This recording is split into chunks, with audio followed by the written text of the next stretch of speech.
What concern exactly do you have with the procedure or the law on secret balloting in parliamentary procedure, where members of parliament would have secret balloting or secret voting?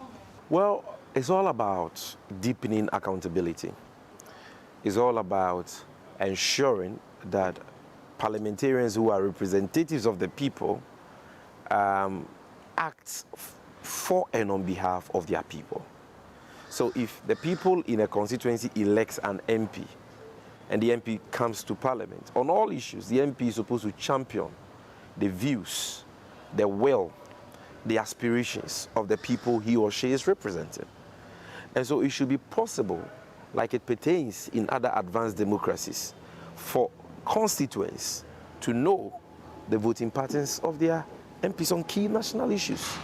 It should be possible for constituents, the people in whom power and sovereignty resides, to know how the MPs vote on various national issues, so that they can decide, they can make informed decisions on whether or not to renew their mandates.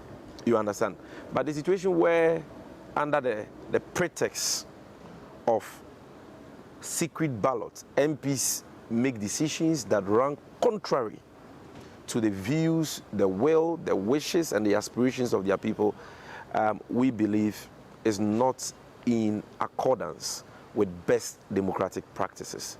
And so we think that where in the Constitution Parliament is called upon to make approvals or to elect persons into certain positions, such elections or votes should not be secret, but that it should be possible for people to ask and be informed or be supplied with information on how their members of parliament voted on such issues.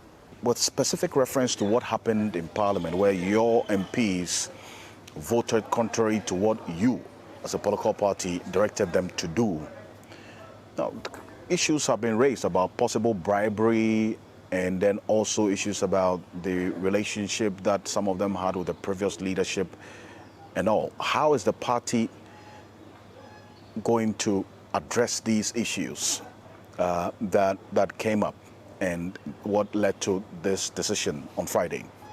Well, I think that in the long term, the nation has to look at this issue of secret ballots in parliament and do the necessary amendments as we are proposing. And like you have said, many legal brains, many stakeholders agree with this position. That is the best practice in the advanced democracies. And only people who intend on doing mischief in parliament, intend on taking bad decisions, not decisions which do not reflect the will, wishes, and aspirations of their people, will be in support of the current system of secret ballot. So I think that it should be possible to get some consensus around that. But before that, before that is done, we can only continue to hope against hope that members of parliament will do the right things. They will always uphold the national interest above any personal or parochial interest. That is what the people of this country are yearning for. And I think that is what members of parliament, not only on the NDC side, but also on the NPP side, should do on any matter that you are called upon to decide or to vote. Ask yourself, what is the national interest? What are the people for? Okay, what is in the best interest of the nation? So that with regards to the recent matter you refer to, you ask yourself, where does Ghana stand? What is the state of the economy? Given the size of government, should we be increasing the size of government, the already bloated size of government in this time? Definitely no. Should we be downsizing to cut down on expenditure and plow those resources into other critical sectors of the nation? Emphatically, yes. That is what every reasonable, well-meaning Ghanaian expects. And so we can only continue to appeal to the conscience of members of parliament before the amendment some of us are proposing is done.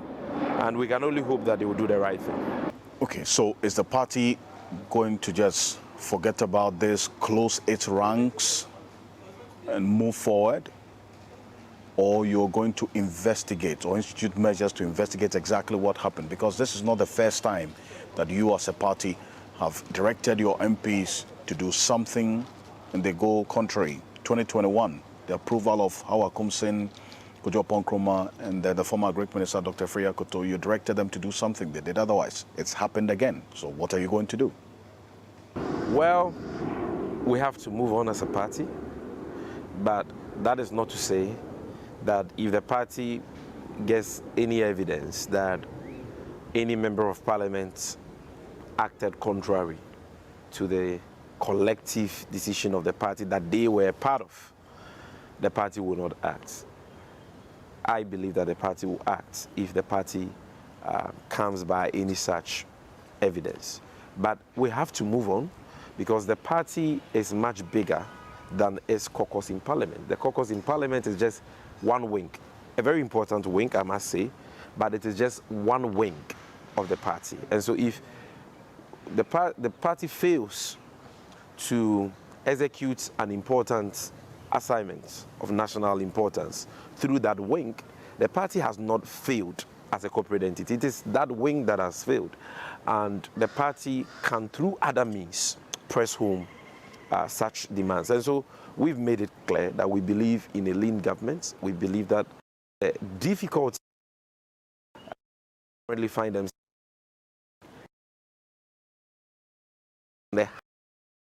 experiencing call for government to downsize. This government is too bloated, not only in terms of the number of ministers and deputy ministers, but even in terms of the number of political appointees at the presidency. Government must cut down on its size. Government must cut down on its expenditure.